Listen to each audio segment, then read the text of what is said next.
I've got 5 things that you're going to want to know before you order the Astro mapping package.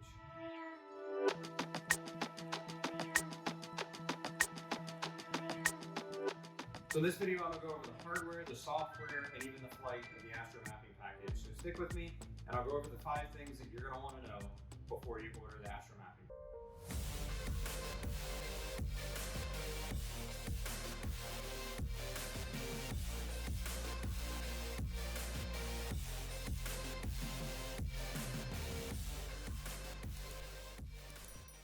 Hey everyone, I'm back.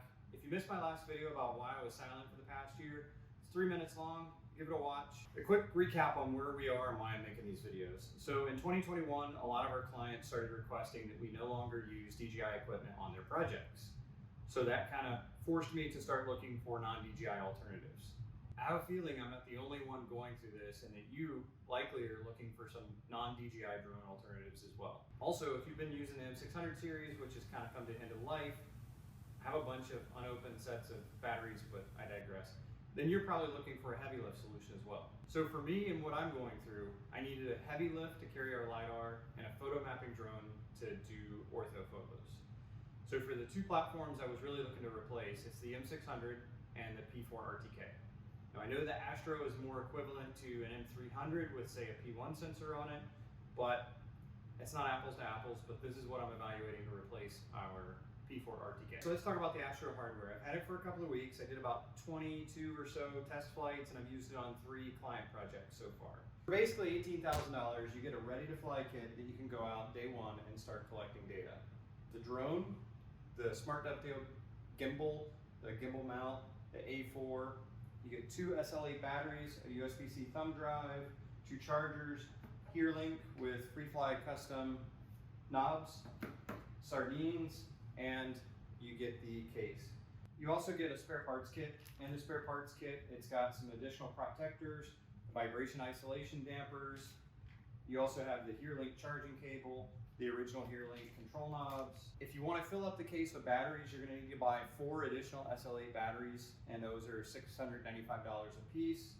I ordered spare landing gears, spare propellers. So my subtotal was $21,449.89. All right, so let's talk about quality. Everything feels really well made. The aircraft is very solid. Like, this might be the best made aircraft I've encountered next to the Alta X. You can tell that the aircraft was the first priority. It feels a little bit like the gimbal mount was a bit of an afterthought. It does cover up the serial number sticker on the Astro, but it also, has this exposed cable which goes from the drone to the smart dovetail. Now, I'm not a big fan of this. I do wish it was more internalized or protected. I just really worry, folks in the survey community will get this, I just don't feel like this is going to be surveyor proof. I have a feeling that this cable is something that will eventually get torn or broken and that we will need to replace. So I would like to see that tucked up a little better and hidden so that you can't just, snag it on something. But outside that, everything else feels really well made. The gimbal is very heavy. You can feel the motors are substantial. The camera does have some weight on its own, but to put it all in perspective, this gimbal is about 3 pounds. It's a little over 3 pounds. And that is the equivalent of a takeoff weight for, say, the Phantom 4 RTK on its own. So it's pretty heavy, it's substantial. So one other thing about our gimbal, it did come pretty far out of balance. There's guidance on the Freefly wiki on how to balance it out. That's just kind of something I would have expected from the factory to come done, and something where I think should have been a little better, but as a whole, it's very good quality. The gimbal is pretty easy to put on the aircraft. There's an arrow on here, so that all you have to do is line it up and it will click into place pretty easily. And then there is a clamp on the other side to just tighten, and it's on there. The SL8 batteries feel well made, they're solid. I really like the display they have on them, which gives you information about its health, its voltages, its cell volts. And I really like that it has a cycle count on it, which is very nice. So you're not connecting an external adapter to check resistance or anything like that right now, but the battery information display from the BMS does give you a fair amount of information. The USB-C port is a really nice touch. You can pretty much power anything you want off of this SL8 battery. You could do a laptop, your phone, your tablet, and even the HearLink, which I'll talk to more about that. The Hear Link feels good in the hand. It does not feel cheap. It has a 1/4 20 mount on the bottom, which is a big plus. I think every remote controller should have that. I've bought tons of the Hoodman adapters for tripods so that, you know, Phantom 4 series or M600 series or Inspire 2 series remotes could sit in a tripod on a holder on days that we're flying. So that's really good. The sticks that Freefly put on are a little taller than the stock and are pretty grippy. So as a whole, that feels nice. Display is larger than what you're going to get on a Phantom 4 RTK, so that's a plus. The battery chargers are just a big brick. Not much to them. They do have an LED to let you know, red it's charging, green it's done. Would like an audible alarm to let you know when the battery's done. That's just something I prefer because I'm often setting up 4 or 5 batteries at a time to charge, and it would just be nice to get an audible alert that it's done charging. The hard case is good. It's got handles for carrying on 3 sides, and it also has a handle for pulling, which is nice. The best thing about this hard case is that it holds everything you need. The worst part about the hard case is that it holds everything you need. So it can get quite heavy. If you fill it full of batteries, it's got slots for a laptop or tablet. You can really put just about everything in here you want. Now, the one downside of the case, and this is not my first Freefly product, I've gotten a couple of Alta X's and now this Astro. The glue that they use on this foam gives up. So the first day we had this in the field, it was about 96 degrees, and the glue, this block actually fell off. I've put it back on, and some of the adhesive or glue that they use in between layers actually oozed. And that did get on the outside of my camera lens. So that's a big foul for me. That's something that, really just needs to be improved on. I would love to see this exact foam layout cut by, say one of the GPC case foams, because I've never had them actually ooze adhesive or start to come apart. But the layers, even a couple on the inside of this case, are separating already, and it's been in the field one day. Keeping them in the shade really does help, but here in Virginia, 96, 99, 100-degree days, the case is just going to fall apart on us. Our Alta X cases have done that as well, so I don't think it's unique to this. The other thing about the case, which is kind of interesting, is it comes with this protector for the gimbal when it's in the case. It has a T-slot or like dovetail connection on the bottom of it. It works. It does go up under there and protect the gimbal for when it's in the case. However, I really feel like after a long day, when you're trying to put this up under the drone, it's a little bit cumbersome. I have a feeling survey crews are going to end up like throwing this away and saying, oh, we lost it, because it's really kind of cumbersome and annoying to deal with after a long day. I mean, just holding it right here, it doesn't want to go together on its own. So it's great to protect the gimbal, and I'm sure it's needed, but it's just kind of awkward. One of the things that Freefly did really well with the whole Astro setup is that you can go out of the case into the field and be flying fairly quickly. I really like that. It's very efficient, and efficiency is really important to me with our crews. So every little bit of time that we can get from, moment to moment and then day to day adds up to savings, and we're in this for money. We're flying commercially. To run RTK with this drone, you're going to want to buy the Freefly RTK base, which is about $1,500. I have one for the Alta X, so I have done initial testing with this. But to do that, what you're going to want to do is connect your laptop to the Hear Link via the Hear Link's access point. You connect the RTK to the laptop. The laptop will average out a hear position, pass the corrections over through the Hear Link to the drone. And I have a video that I'm going to show of my setup, so we'll watch that and then come back. We've got the Hear Link, and the Hear Link is running an access point providing Wi-Fi for the laptop. The Hear Link is pulling power from the SL8 battery because the Hear Link, once you start the hotspot, depletes the battery extremely fast. There's not very good warnings on the Hear Link about battery depletion. It will just turn off. I also have experienced 84 degrees ambient temperature. If you go anywhere near the direct sunlight, even with the display brightness all the way down, it will power off on you, so beware. All right, so the Hear Link AP is running. My laptop is on it. AMC is running on both devices, and I have a connection. I can see my camera from the laptop, and then the USB cable is connected to a Freefly RTK base station out on my balcony. There is the Astro. It is powered on and running, and there is the base station. So I let it sit there for about 5 minutes, had to average in its position to get a hear position before it would start passing corrections, but this does work.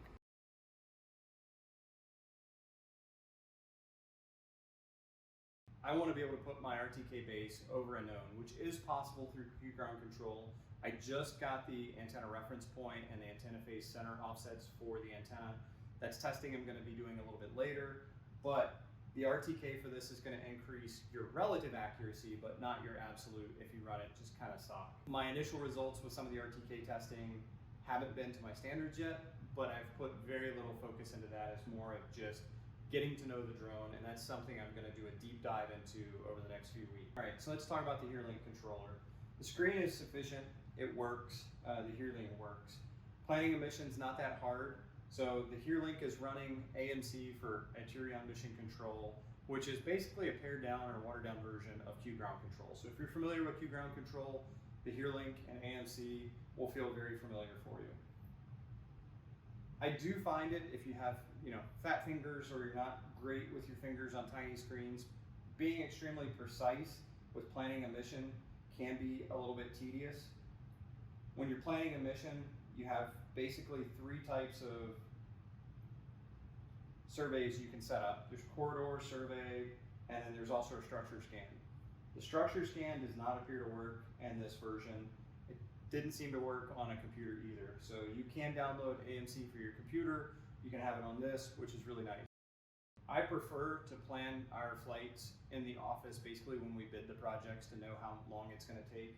And then we also use those plans to generate our ground control layout for a given project, along with the conditions that we know of the project. Now for me, I want to be able to plan on a computer, save off my plan, import it onto my ground station, and then have the field crews, when they're out there, have the option to be able to adjust control if need be, or adjust the flight lines if need be. But usually it's pretty smooth and things are really close, and they can just proceed with it and not have to actually say plan on site, plan in the field, or do too much with changing when they get to the field. So the AMC app on here appears to be sandboxed. The HearLink has an SD card slot in the bottom. I've put a plan file from AMC on my computer on it, and I could not load it. So it doesn't appear that it can see or access the file system. It really feels like it's sandboxed. That's something kind of frustrating for me. I don't like that. Now, there is some options to get around that. So you can put AMC on your computer, hook it directly to the Astro via the USB-C port, upload the plan, and then when you get in the field, it'll download. Or you can turn on the hotspot on the remote, put your computer on that, turn on the drone. You can upload the mission from the computer to the drone, and then again, it'll download it to the HearLink. That works, but at that point, you no longer have a planned mission. What you have is waypoints. So if you need to make adjustments, you're going through a long list of waypoints if your mission is a long mission to find the ones that you want to make changes to, and it's just really cumbersome. It's not ideal for sure. So that kind of is a miss for me. I don't like that at all. I want to be able to plan on something that have a little bit more precision and then be able to put it on the remote and go in the field with it. So if you turn the hotspot on, it's going to consume a little bit more battery, and that's something I'll talk about in a little bit. So you do need to be aware of that. You can go from the case to the air pretty quickly. It's very easy. The drone flies very smooth, and I think this drone really shows how well that Freefly understands how to design, build, and tune an aircraft.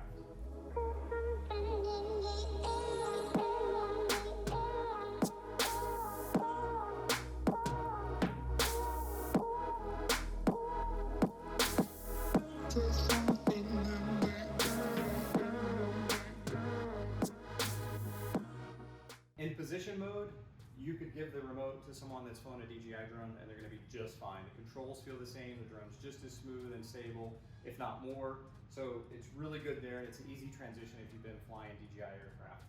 Manual mode is a different story. That's something that you're going to have to take time to practice and get used to flying with no assistance. If you've been flying in manual mode on a DJI drone, I think you'll be able to handle this no problem. But it's definitely something that you want to make sure your crew or someone that's going to have this on a daily basis is proficient with manual mode, because the emergency actions will put you in manual mode. Autonomous flight is very easy. Once your mission is uploaded, it's on the drone, you go to the fly menu on the HearLink, you slide to basically kick it off, and it does its thing. It handles winds pretty well. The camera took pictures on the time frame it was supposed to. The Skynode from Interion that's running on here is integrated with the camera fairly well. You can adjust some basic settings, you can take photos, and the mapping works just fine. Video is not supported at this point. I don't know if it ever will be, but the integration is good enough for a mapping drone.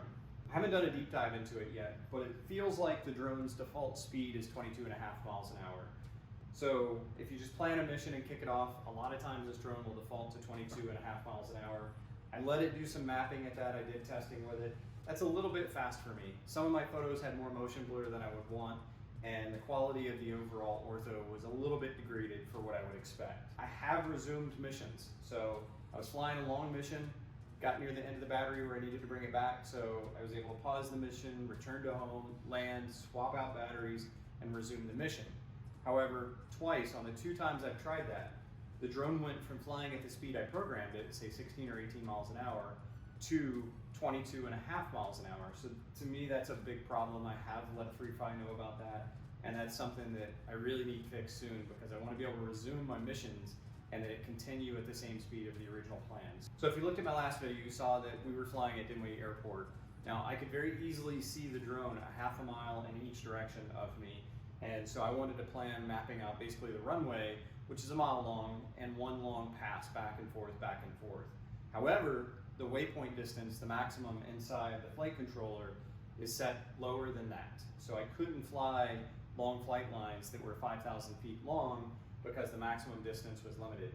Now, with both the speed and the waypoint distance, those are parameters that you can adjust on the flight controller typically, but AMC does not expose any of that for you. When you're done with a flight, there is a post-process that happens. So you land and then you disarm the drone, and then a pop-up shows up on the here link to leave everything powered on. So what's going on is the SkyNode is saving off the observation files from GNSS, and everything is stored on the USB-C drive that's connected to the SkyNode. So one thing to make clear is the photos are not actually stored on the camera. They're stored on the thumb drive by the SkyNode because they're geotagging. So the photos on the raw camera would not be geotagged. SkyNode's doing that and putting it on board. That also introduces a slight limitation of you can't fire the camera faster than once every 2 seconds because you just have a lot of data throughput. So you've got a 61 megapixel image going through SkyNode being written to USB-C. So you want to be aware of that. When you're planning your flights, you need to make sure that you're triggering at like 2.1 seconds or greater when you're flying. So at 400 feet AGL, the resolution is pretty good. So we flew a few test flights at 400 AGL, and we get about a 0.8 inch ground sampling distance per pixel, which is fantastic. To put that in perspective, when you fly a DJI Phantom 4 RTK at 225 feet AGL, you're at about a 0.75 inch ground sampling distance. So being able to fly higher is great. That also does give me some concerns. Most of our clients want a full ortho image of their property, even if we're flying LiDAR. And so that means a lot of times I'm making orthos of vegetation or trees. And so to do that, I typically am targeting a 1 inch or higher GSD because programs like Pix4D, Drone Deploy, or any of the others don't love vegetation. So if your GSD is too low, it can't basically align the photos and reassemble and reconstruct the 3D structure from motion data of the vegetation. So I'm gonna explore looking at like a 14 millimeter Sony lens for this to try to get the GSD higher and fly at 400 feet. But for things where you have a lot of detail, it's fantastic. I've flown a couple of flights lower and gotten to basically a 1/2 inch GSD, and the detail is phenomenal. So once you've got all your data downloaded, you can PPK it if you want to improve it. And PPK is probably the right way with this drone right now. I don't think RTK initially is offering much value. With that said, I'm still personally using more ground control with this than I would with, say, our Phantom 4 RTK workflow until I'm comfortable with that. There is an app for your computer, there's Mac and Windows versions called Freefly PPK. It's pretty simple, no bells and whistles, just basically point it at the project folder that came from your thumb drive, supply your base Rhinex from your base. You could pull that down from a network, or you could have a physical base running, and you can post-process the images. It seems to work, there's not a lot of details in it. It does keep a log file that I went through, but doesn't have residuals and things like that that I would typically get from survey equipment. Alterion does have a PPK app that you can use that runs on an iPad. I haven't tried that yet either, but basically you would take your base file, put it on bring down the drone data to the iPad and it'll post-process it on the iPad. So that could potentially work too. 5 things you want to know before ordering the Astro. Number 1, the Astro, the flight controller, the SkyNode requires internet activation before you can use it. So you either have to put the drone on Wi-Fi or connect it to a computer that's connected to the internet and activate it. In my prior career and a lot of the flying I was doing, that's a problem. None of our aircraft could be connected to the internet. For me, that's a potential miss for government and military users. I know a lot of them do not want their aircraft connected to the internet at all. So you will have to activate the aircraft to use it. Number 2 is the RTK workflow. I think for real surveying work, it's kind of a miss. It's a little bit cumbersome, a lot of nonsense. And ideally you want to be over a known position, not with an average tier position. But in the field, I don't want a laptop connected to my HearLink remote, connected to the drone. It's just cumbersome. It's a lot of extra things to deal with. And so I think that's really a downside. The benefit of a good RTK drone is the data comes out right from the get-go. So we've been flying Phantom 4 RTKs, Flight EVs with RTK for many years. We put it on the network and everything just comes out perfect. There is no ability to put this drone on a network for RTK corrections, and I think that's a really big downside for RTK enabled drone. Now, that's more on the ecosystem of Q ground control and the PX4 enterprise stuff. It's less on Freefly control, but still think that for an RTK drone and what I really want, that's a little bit of a miss. Many of you that are going to look at this drone for surveying have access to Trimble networks, Topcon networks, or like a SmartNet. So if you've got that access, you really should be able to put the drone on it. Many of the competition that have RTK enabled drones do that today, and I kind of feel like that's the base capability for RTK. All right, HearLink. HearLink is a liability and frankly the weak link of the entire system. HearLink is going to cover number 3 and 4 for me. All right, so in one of my testing days, it was 84 degrees, not super hot, not super humid, and this thing just powered off. It overheated and it powered off. It did it on me twice before I figured out that it was getting too hot. Once I moved into the shade, out of the direct sunlight, it did better, but 84 degrees is not too hot for survey equipment, ambient temperature. It's just gotta do better than that. I really am unhappy with the performance of HearLink thus far, and it's something that I really would love to see a different option available, because 84 degrees is something that we will encounter a lot during the warmer months, and today, for example, it's almost 100 degrees. So I would really be cautious about taking this out into the field today, because I just don't trust it yet. If it's going to overheat at 84 degrees, that's a problem. All right, and so that leads me into number 4 with the HearLink. It's extremely power hungry. If you're going to be out all day and you've got more than say 2 or 3 sets of batteries and you really need to do a large area, you're going to need external power. There's just no way around it. You can power it from the SL8 battery, which is a great thing, but you're going to need a USB-C to micro cable. Freefly sells them, but you can get them on Amazon too. You will need power to run this thing across the full day. If you're running the RTK workflow, if you run the access point on here, it adds to heat, which will help add to overheating for number 3. And I get this is not Freefly made, but I debated buying a second, because I could buy a second one of these, and when the power's low, just switch to the next one. But you would have to bind each time you switch controllers, and not having the ability to import my mission by the SD card and bring it in is kind of a downside to that. So I would basically have to upload my drone mission and download it to the controller, fly. When it dies, bind a new controller, download the mission, and fly. And I really just don't like having the ability to edit my mission once I start flying. It would be basically hands-off at that. Adjusting on the fly is a big part of how we work and how we stay efficient. And number 5, the parameters. The AMC app does not give you the ability to edit the parameters. Fortunately, the HearLink does have Q ground control installed. You should be able to edit the parameters there. The maximum waypoint distance is too low in my opinion. There's plenty of times where I want to be able to have 4,000 or 5,000 feet in between my waypoints, and right now the aircraft will reject it. So that's something I'm going to have to work on. I'll probably end up opening up Q ground control on my laptop, connecting to this and changing it. The default mission mode flight speed, as well as the distance parameter maximum on the waypoints, are 2 things that really need to be adjusted. So if you fly big open areas, right from the get-go, this thing's going to limit you on your maximum distance between waypoints. All right, so that's my initial rundown of the Freefly Astro mapping package. I'm sure there's a lot of things here that are subject to change. I'm sure there'll be some updates shortly, And I may even change some of my opinions as I fly this more, but for right now, that's what it is. In the next couple of weeks, I'm gonna do a deep dive into the PPK and the RTK workflow. Admittedly, I've done 4 or 5 missions that I've tried to PPK, and the RTK workflow, I've flown 1 test flight just to prove it worked, but it was kind of annoying. So now that I have the antenna reference point and the antenna phase center offsets for the Freefly RTK base station, I'll deep dive into trying to actually set it up on a known and see if I fly with RTK over a known, if my data comes out relatively and absolutely accurate enough that I can use less ground control and not have to pin it down as much. I'm also going to end up doing kind of a comparison between this and the Phantom 4 and where each pro and con is between the features that I really care about and what we use in our workflow.